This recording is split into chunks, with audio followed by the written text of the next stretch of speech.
Scrapped plans from Money in the Bank have been revealed. An AEW star wants to be exclusive to Collision, and an AEW star has won a New Japan Pro Wrestling title. Stay tuned for the news.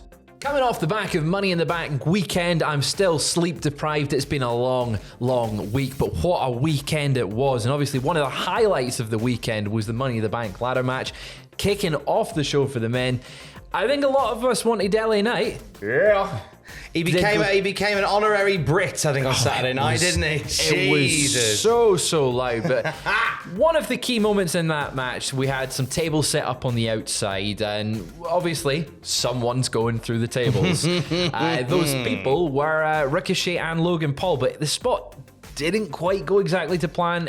In the live audience, it did look like they just landed on their heads, and it wasn't very nice to look at. But on the replay, it looked as best as they could get it. They did the best they could, and this botched spot led to scrapped plans. So the hope was that Logan Paul and a Ricochet were going to land this Spanish fly through the table and go viral with it. That's what Dave Meltzer of the Wrestling Observer reported.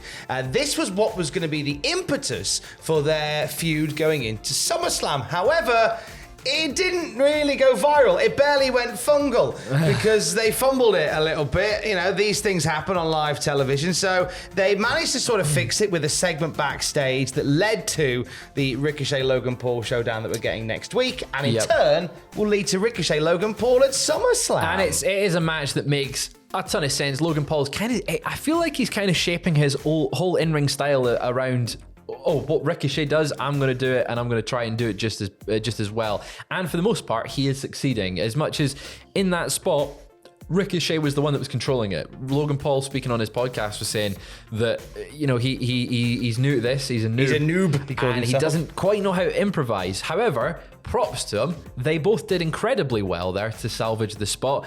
It didn't go exactly to plan. It's not blowing up online. However, they've got that little backstage scrap that has done a little bit, a few good numbers. And maybe that spot is now more memorable because of the botch. Maybe just not as viral. Maybe people will think back and go, well, that made it feel a bit more real. It was like they were really trying to fight for it, and then it made it more of a sort of like desperation move rather than here's a big choreographed flip. But it was a really cool moment. But jumping over to AEW for just a second just now. AEW Collision's been on TV for now 3 weeks. I've been enjoying it. It feels a little bit different to Dynamite. I don't know what you think. It hits a little different in terms of the presentation of it. I know that, you know, a lot of people talk about the ratings and such. And I know that it hasn't quite hit the marks that I think the top brass were hoping for as it happens. But it seems like everyone's enjoying themselves doing it. That's the thing. The people in the ring look like they're having good fun. They've got a decent roster that seems to be showcased each week, and one of those people seems to be Malachi Black and the House of Black. We saw first Brody King and Buddy Matthews making their appearances on Collision, then now Malachi Black. And he was speaking to Bobby Fish on the Undisputed podcast. He said, I requested to be strictly on Collision. I don't want people to get the pick. Saturday night, I get to see House of Black. If I give the option for Wednesday, Friday, and Saturday, you're going to go, it doesn't really matter. I'll tune in whenever. They'll be there.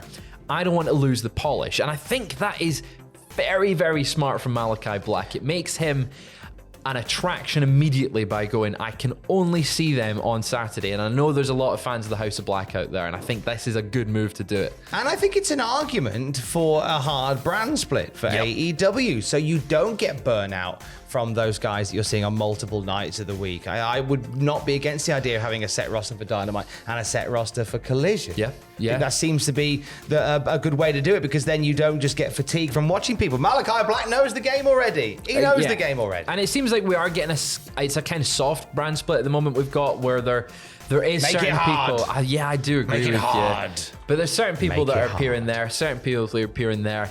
And I'm excited to see what Malachi Black does on the brand. I think there's a lot of potential feuds with him on there. but it's a very exciting time with Collision. But there's going to be an A-Star debuting next week. Tell me a little bit about that. So this is a long-awaited debut for Nick Wayne. He was offered an AEW contract by Darby Allin last year and was told that the contract would be activated on his 18th birthday. He is a prodigy, is this young lad. And there was a video that we saw last night of Darby Allin at the Buddy Wayne Academy in Washington, and he said that he promised Buddy, Nick's trainer and dad, the late Buddy Wayne, that he would watch over Nick. And this led, of course, to Allin presenting Wayne with an AEW contract that begins next week. He will make his debut, will Nick Wayne, on AEW Dynamite against Swerve Strickland on his 18th birthday. It's a pretty cool moment for him. They've actually faced each other before. Nick actually defeated Swerve and Defy for the Defy World Championship, which is insane. That this, as you said, prodigy.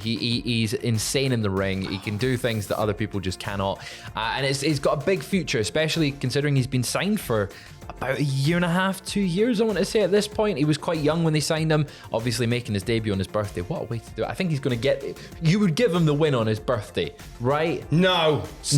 Work your way up, kid. Yeah, start on dark. We don't even have it anymore, but you're starting on dark. You can start on dark. You just sat in a room on your own on your 18th birthday. That's how I spent mine. That's how you should spend yours too. But I'm excited to see what he does. I think he's someone that we can add to the depth of both the Ring of Honor and AEW rosters. I think in particular Ring of Honor he will do really, really well in if they use him there. Oh gosh, yeah, that'd be a great place to hone his skills and hone his excited craft. To see what he does. But staying with AEW and a little bit of New Japan stuff, obviously we had Forbidden Door just the other week, which we reacted to. It was one hell of a show. In fact, it was maybe the show of the year so far for match quality.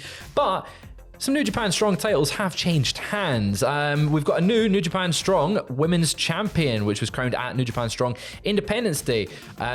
Willow Nightingale lost. What happened? Yeah, so Julia from Stardom defeated Willow Nightingale to begin her first reign with that New Japan Strong Women's Championship.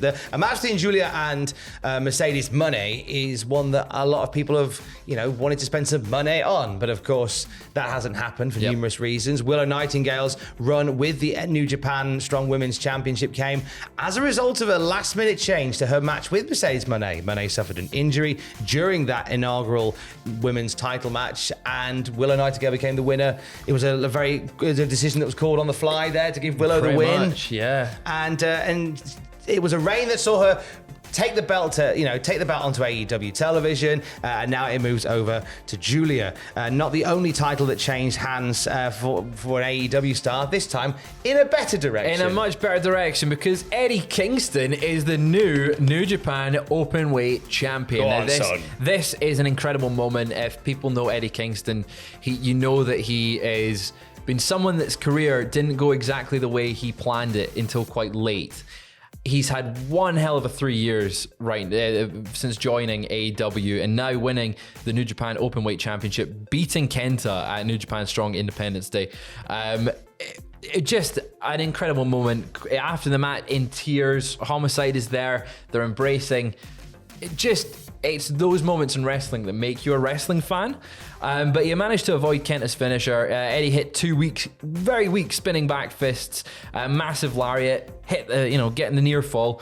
Then he hit another back fist, pin Kenta, boom, new openweight champion. To go back to what you said there about him speaking after the match. His words really resounded. He said that wrestling, in particular, wrestling from Japan, New Japan Pro Wrestling saved his life. Like, who knows where he would have been without it. And he said, if I can do this, then anyone can. Like, he's a real shining beacon, is Eddie Kingston. It was one of his career goals to make his debut in New Japan, and he just did it recently, wearing a Jay Briscoe tribute t-shirt, tribute to his friend. And then he, a couple days later, wins a title in the very same ring in Kirkenhall. Absolutely incredible fairy tale story that, I hope AEW uses this, and I hope AEW sees the reaction to it, because the reaction online has been unanimously positive. I don't think there's anyone that has a bad word to say about Eddie Kingston, and I hope we see him winning more titles also in AEW. Be nice, wouldn't it? Would be lovely, but would that be is all we lovely. have for just now. We'll be back later on. There's a new thing called Threads. Go and follow Cultaholic Wrestling on there. It's like Instagram, like Twitter. It's fun. It's chaos. It's brand new. Go and give us a follow. But that's all we've got just now. So we'll see you later. Bye.